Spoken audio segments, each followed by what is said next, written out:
Carjacking. Can it happen to us? Can we catch the common cold?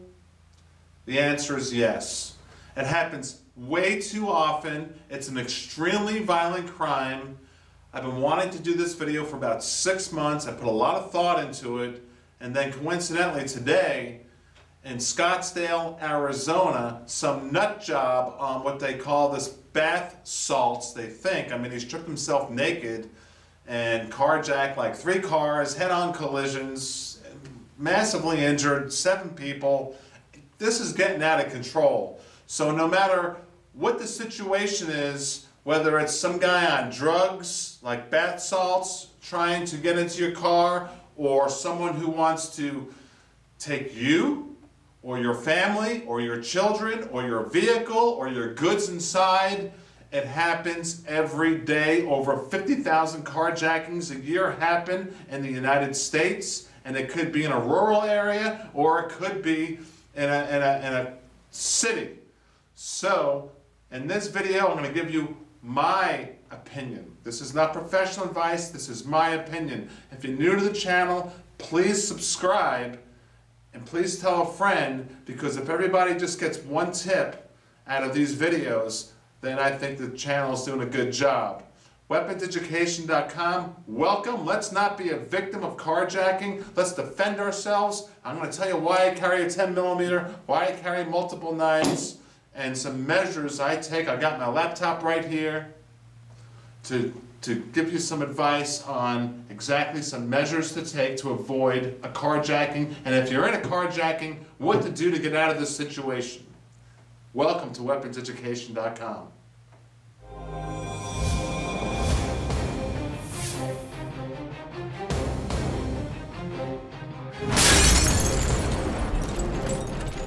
All right, let's sit back and talk about this extremely important subject of a violent crime called carjacking. It goes back to the Model T Ford when cars were invented. It's here, it's real, it's going to be here forever, and we're all possible victims. Doesn't matter if you're in a gated community, if you're wealthy, if you're poor, if you're driving a van. As a matter of fact, I was going to do a portion of this video with one of my cars outside to show you exactly my little system in my car, but then I realized, well, we all have different cars. Some people drive 2 doors, 4 doors, convertibles, vans, pickup trucks. It's all different. Let's all put our ideas together in the comment section, and I want to give you my 2 cents on what I do, and let's talk about how to avoid being in a situation of a carjacking, and if you're in a carjacking, what to do. Now you know why I carry a 10mm. I'm just going to jump around here. You know, what I do here is I keep the button open on the shoulder holster while I'm driving, so if I had to, I can just go like this and go bang. I'm sorry, I will use deadly force. I'm not sorry, but if someone's trying to kill me and kill my family and kidnap my family, and God knows what they'll do, rape, murder, I am going to defend my life and defend my family. That is why I like the shoulder holster system while I'm in a car. And that's why I'm wearing this for display. And that's why I carry the large caliber. I like a .45 or larger, and I also carry multiple guns. In your car, what you want to do is have guns at immediate disposal. You know, if they're locked up in the glove box or in the trunk, they're no use to you in a nanosecond.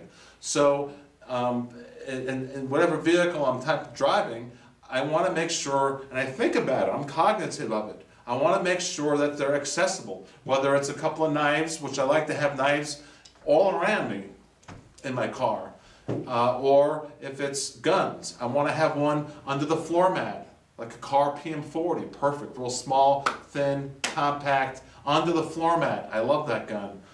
Or the PM45 even. Any gun you want, you want to have accessible, that's not going to go flying around. Don't leave it on the seat of your car because it's going to go flying to the floorboard. You want to have a good quality flashlight because you can do a lot with this. And you know, I even go to extremes and have a massive S18 4.7 1200 lumens in all my cars, and if I had to, I can use that for defense and just blind someone. But let's get into it now. Okay, now, where does carjackings take place? Well, everywhere. Let me look at my notes here. Well, high crime areas are obviously a red flag. If you're going through a bad area that you know is a high crime area, be careful. We're going to talk about what to do at red lights and intersections and things like that. People think, well, I live in a rural area. I'm safe. I'm not safe from a carjacking. I'm in a rural area. That's a perfect scenario for the bad guy to get you if you're in a rural area. Because they know the cops are far and few between, the good guys, the cops, and they know that they can, who knows what they want to do with you or the content in your car. You just don't know. So we're all victims, whether you're in a rural area, a high crime area, a high populated area, it doesn't matter. Your residential driveway. If you're sitting in your driveway, maybe someone followed you home. Did you ever think of it? You got to look in your rear view mirror. You got to look at your surroundings at all time. I'm going to keep coming back to this in this video. I tell my wife when she goes to the mall, get an escort if you got a lot of packages from the mall and you're parked far away. Get an escort, these guys on these golf carts, to follow you as she's walking with all these goods she just purchased to your car. That's what they're paid for. I'm going to jump all around here, but I'm going to say this now. Don't forget your car is a weapon. When you're driving in slow traffic, this is just my opinion, this is just what I do. When you're driving in slow traffic, should you go bumper to bumper to bumper to bumper? No way. I like to stay back, at least 2 car lengths. I just don't care. I'm staying back because if someone's going to carjack me, I want to have a way to maneuver around the car in front of me and have room to get around. What happens if you're at a red light, 2 in the morning, and you're just sitting there waiting for them to turn, green, and some bad guys or whatever, just some group of teenagers, it doesn't matter the age, 40, 50 years old. The crime that took place today was a 45-year-old in Scottsdale, Arizona. Doesn't matter the age. Bad guys walking up to you, and you're at a red light at 2, 3 in the morning. What do? I tell you what I do. I'm running that red light. I don't care. I'll take the ticket instead of someone putting a bullet in my head or trying to take my car. This is just me. This is my opinion. This is not professional advice. I've had police officers tell me, listen, if you're going through this area and you're at this intersection and you see a group of a gang possibly walking up to you, you just run the red light. Explain to the cop. I was in fear for my life. I think most police officers will let you off. Now, being cognitive of your surroundings is probably the best tip I can give everybody. And also what happens if someone bumps the back of your car? What do? Well, the old days when things were kind of better, like in the 60s and 70s, you get out and you switch driver's licenses. Remember those days? And we'll call the insurance companies tomorrow and shake hands. No. Today, in this community we live in, whether you're rural or you're city like I am, I tell you what, someone backs in the back of my car, I'm going to assume that if someone smashes into the back of my car, that it's a possible carjacking. I'm going to drive right up to the next most lit up area, like a convenience store, gas station, and then call 911 and report it. I'm not going to get out and say, hey, my name's Tom, and oops, boom, I got a bullet in my head. And they took my car, and they had my kids in the back seat. The bump and run, whatever you want to call it, they bump your car, you get out, and then they run away with your car, is a pretty famous way for carjackings. We're going to talk about all these different types of carjackings. I'm a little fired up on this video after what I've seen today on the news in Scottsdale, Arizona. I feel for you guys. Someone should have took that guy out, that naked guy on bath salts. Someone should have took him out. All right, now let's talk about this. How about the Good Samaritan?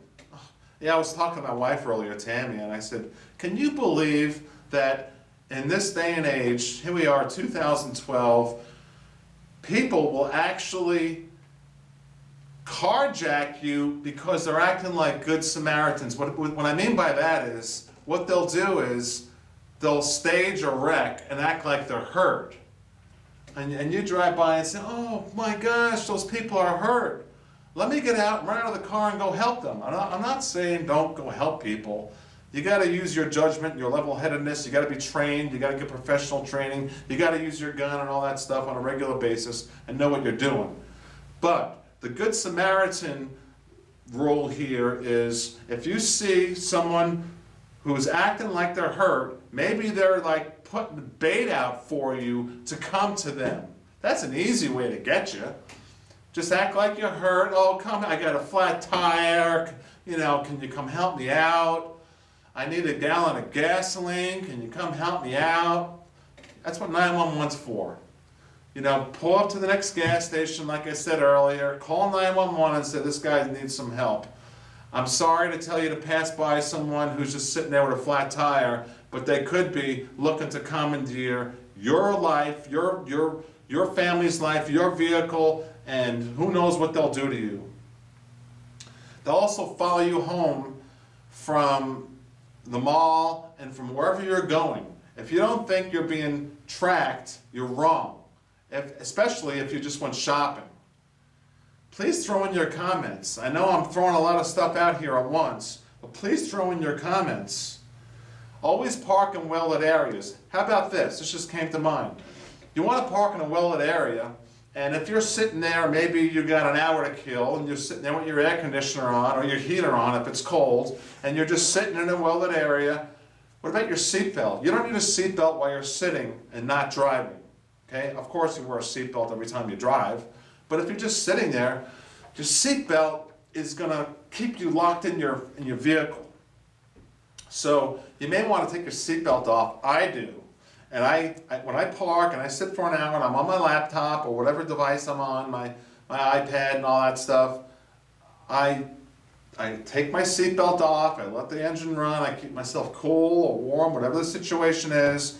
I open up this, I got my gun handy, I got my knives handy. This happens to be a Raha 1, and I love my Raha 3. Lynn Thompson, you rock a cold steel, a serrated blade like this. I want them at my disposal. I like to have 3 or 4 blades, especially with all the crime rate going on now, across the whole country, not just in South Florida. You see, in South Florida, a lot of the crime is swept under the rug because of tourism. You don't see it. You don't hear about it. Especially now, July 4th weekend coming up. You're not going to hear about the 5 murders that took place in the last 6 hours. Come to sunny South Florida, which is a great state. I love it here.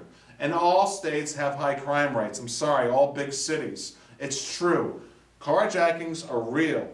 So always park in a well-lit area. Think about your seatbelt, was what I was talking about. Take off your seatbelt so you're maneuverable, so you can get at your flashlight, so you can get at your gun that's possibly under your floor mat, so you can get at even a bigger flashlight, or have your guns at your disposal. Make sure they're not locked up. If it has to be legal for you. I tell my wife when she goes to a restaurant, if you're by yourself, I want you to valet, even though I hate valet parking. I just don't like it. I don't like people in my car. I think they're going to steal from me. I've had it happen. I've had them steal radar detectors and things like that. But my wife's life's more important. I said, when you're by yourself, you go to a restaurant, if possible, valet, because I don't want you walking 100 yards in the pitch black to get your car. And that's another just a tip. What else here do I have here? Look under your vehicle. I'm serious. Look under your vehicle when you're going to it. No matter where you're parked, look under, look in. Is there someone ready to commandeer your vehicle and your life and try to kill you? It happens all the time. And if you do get kidnapped, what do? And you're driving with a gun to your head. I tell you what I'm going to do. Let's say they somehow got all my stuff, and I'm going to smash my car in an intersection, and I'm going to run for it, because I'm going to hope that the populated area someone's going to call 911, but I'm not going to be kidnapped. This is just my advice, not professional advice. I'm going to keep saying that, but never agree to be kidnapped is my advice. If you're forced to drive, consider crashing your car at a busy intersection. Okay, what else do I have here for you? Don't forget your car is a weapon. Please throw in your comments about what to do in a situation if you're in a carjacking situation. What do you do? First of all, the most important thing is look at your surroundings at all time. When you're at a four-way stop, that's a high percentage of you getting carjacked. When you're just sitting idle, that's a high percentage of you getting carjacked. When you're bringing groceries from a grocery store into your car, look behind you, look around, look at your surroundings. Please throw in your input. I'm passionate about this one. Carjackings. If one person can avoid a carjacking from this video, I think it's excellent. Thank you so much. Tom checking out from weaponseducation.com.